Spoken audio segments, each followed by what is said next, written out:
India जो है वो उसने एशिया की सबसे बड़ी जो लार्जेस्ट फैक्ट्री है वो उसने उसको खोला है, इफ्तिताह किया है। और कहा जा रहा है कि ये तकरीबन सालाना जो है वो 1000 एयरक्राफ्ट जो है वो बनाएगी। और थे और बड़ी अच्छी बात है, हम उनको खुश करने नहीं पैदा हुए हैं। किस बात पे हिंदुस्तान ऑब्जेक्ट करते हैं? कारगिल पे। उन्होंने जो किया हमारे साथ सियाचिन पे, क्या किया उन्होंने? हमें कहा था कि कोई फोर्सेस इंट्रोड्यूस नहीं होंगे, ये इलाका जो है अगर भी कोई लाइन नहीं है हम लोग इसको यूनिलैटरली चेंज नहीं करें। एक अंडरस्टैंडिंग थी। क्या किया उन्होंने? एक दिन जाके अपने ट्रूप्स बैठ के सब चोटियों पे बैठ गए सियाचिन में, और हमें तो पता ही नहीं चला। अगर एक आदमी जो बकरे नहीं उधर चराता था, अगर वो नहीं आके कहता, हमें पता ही नहीं चलता।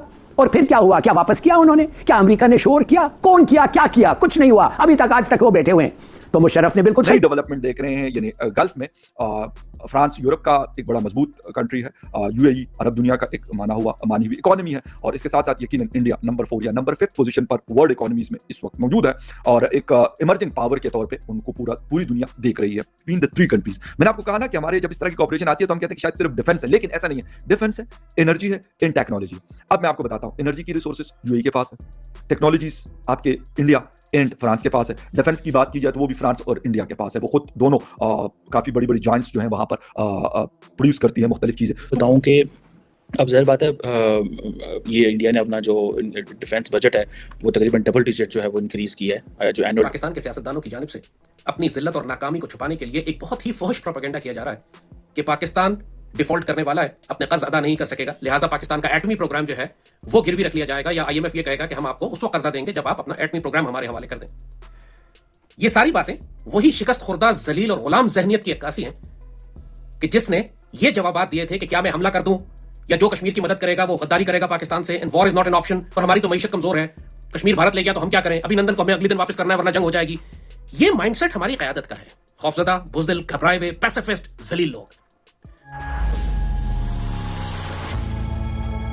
जय हिंद दोस्तों, वेलकम टू नाउ। दोस्तों, इंडिया की तरफ से एक बहुत बड़ी खबर निकल कर आया है। पीएम मोदी कर्नाटक के विजिट के दौरान सोमवार के दिन तुमकुरू में Hindustan aeronautics limited helicopter factory को देश को समर्पित किया है। ये फैक्ट्री दोस्तों एशिया का सबसे बड़ा फैक्ट्री होने वाला है, जो कि सालाना 1000 हेलीकॉप्टर बनाएगा। प्रधानमंत्री ने इस फैक्ट्री की 2016 में नींव रखी थी। ये फैक्ट्री भारत के लिए एक मील का पात्र साबित होगा और दुश्मनों के लिए काल साबित होगा। आइए पाक मीडिया का और आगे का चर्चा सुनते हैं। अगर वीडियो अच्छा लगा तो like, comment, share and subscribe कर देना प्लीज। तो इंडिया जो है वो उसने एशिया की सबसे बड़ी जो लार्जेस्ट फैक्ट्री है वो उसने उसको खोला है, इफ्तिताह किया है।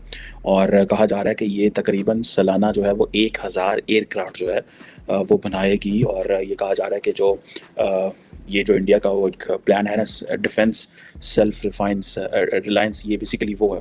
और ऑब्वियसली जो मेन चैलेंज है वो चाइना है एंड देन पाकिस्तान है, और इसके लिए इंडिया को ये फील ज़्यादा होता है कि चाइनीज़ जो है वो उनकी असर्टिवनेस बढ़ रही है। एंड इसके लिए जारी बात है इंडिया जो है वो अपने वेस्टर्न जो पार्टनर्स हैं, अमेरिकन, यूरोपियंस को, इसराइलीज़ को और बाकी लोगों को ये बताना चाहता है, इवन कि अरब वर्ल्ड को भी बताना चाहता है कि भाई देखो ये हमारे पास, this is what we can do. अगर मैं आप इसको ये बताऊं कि अब ज़ाहिर बात है ये इंडिया ने अपना जो डिफेंस बजट है वो तकरीबन डबल डिजिट जो है वो इंक्रीज़ किया है, जो एनुअल डिफेंस बजट है। और असल जो टारगेट है वो तो उसका वो जिसे कहते हैं जियो पोलिटिकल राइवल जो है वो तो फिर चाइना ही है, और इसके अलावा मेन या फिर पाकिस्तान है। और तकरीबन इंडिया ने जो 5.94 ट्रिलियन रुपीज़ जो कि $72.6 बिलियन बनता है डिफेंस में फॉर 23-24 फाइनेंशियल ईयर के लिए किया है, जो कि 13% ज़्यादा है जो कि पिछले के हिसाब से। और अब सारी बात है, उनको पता है कि ये पैसा जो है वो उनको लगाना पड़ेगा, क्योंकि चाइना जो है वो बिल्कुल सर पे बैठा हुआ है। पाकिस्तान के साथ उनके मसाइल चलते रहते हैं, लेकिन लार्जली जैसे मैंने पहले बताया कि they want to give a message to the west one thing कि ये हमारी पोटेंशियल है, यहाँ ये हम कर सकते हैं ताकि हम इंडिया की मज़ीद सपोर्ट की जाए और उनके साथ खड़ा हुआ जाए। सेकेंड, इंडिया जो है वो समझता है कि हमें बेसिकली एक्सपोर्ट करना है, ठीक है, जो वो जिसे आप कहते हैं ना कि उनकी ये जो है कि आत्मनिर्भर भारत जो है कि सेल्फ रिलायंस एजेंडा जो है डिफेंस में, जो कि और कि जी ज़्यादा से ज़्यादा जो है डोमेस्टिक चीज़ें प्रोक्योर की जाएं। और अब ये जो चीज़ है कि इंडिया तकरीबन जिसे कहते हैं ना कि $72.6 बिलियन लगा रहा है। और इसमें इम्पॉर्टेंट चीज़ ये है कि 1.63 ट्रिलियन रुपीज़ जो हैं और जो डिफेंस आउटले के लिए हैं वो इसमें जो है नए वेपन्स लेना, एयरक्राफ्ट, वॉरशिप्स और जो मिलिट्री हार्डवेयर के हवाले से हैं। अब ये चीज़ जो है ये एक जारी बात है। और इसी तरह वो 550 बिलियन जो डॉलर है वो समझते हैं कि हमें ओवरऑल मिलिट्री हार्डवेयर पे this is what they have to उन्हें लगाना पड़ेगा। इसमें से काफ़ी ज़्यादा पैसा जो वो समझते हैं कि $5 बिलियन के करीब मिलिट्री हार्डवेयर पे लगाना पड़ेगा। एनी हाउ ये एक ज़ाहिर बात है, चीज़ बताता है हमें कि what Indians are thinking and how Indians are thinking. जैसे ये पहले बताया कि डबल डिजिट इंक्रीज़ है एनुअल डिफेंस में, और लार्जली अगर आपको याद हो कि मैंने इस प्लेटफॉर्म पे शेयर किया था कि इंडिया जो है वो India has been the largest arms importer in the world, और इसमें जो सिपरी वगैरह का डाटा है वो भी हम शेयर करते थे। लेकिन पिछले कुछ अर्से से इंडिया ने लोकल डिफेंस प्रोडक्शन के ऊपर रिलाई करना शुरू कर दिया है।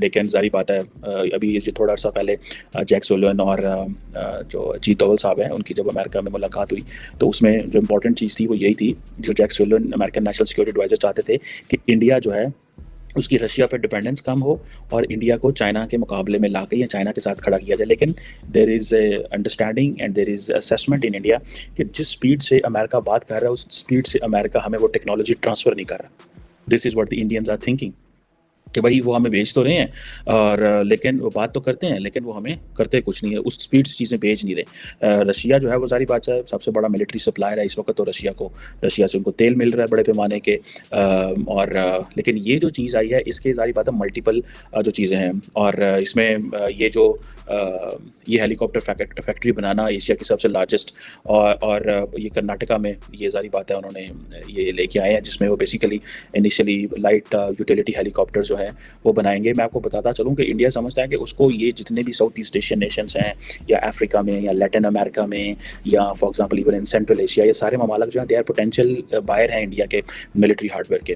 और अभी तो ये जो लाइट यूटिलिटी हेलीकॉप्टर्स की तरफ जा रहे हैं, लेकिन ये एक्सपैंड करेंगे अपनी मैन्युफैक्चरिंग जो है, जिसे वो कहते हैं ना कि मल्टी रोल हेलीकॉप्टर की तरफ, और बाकी जो टेक्नोलॉजीज़ होती हैं उस हवाले से। और सुनने में आ रहा है कि ये जो सबसे बड़ी फैक्ट्री बनी है ये इंडिया की जो हेलीकॉप्टर की जो रिक्वायरमेंट है उसको इंडिजिनियसली मीट करेगा, जो इंटायर रिक्वायरमेंट इंडिया को चाहिए।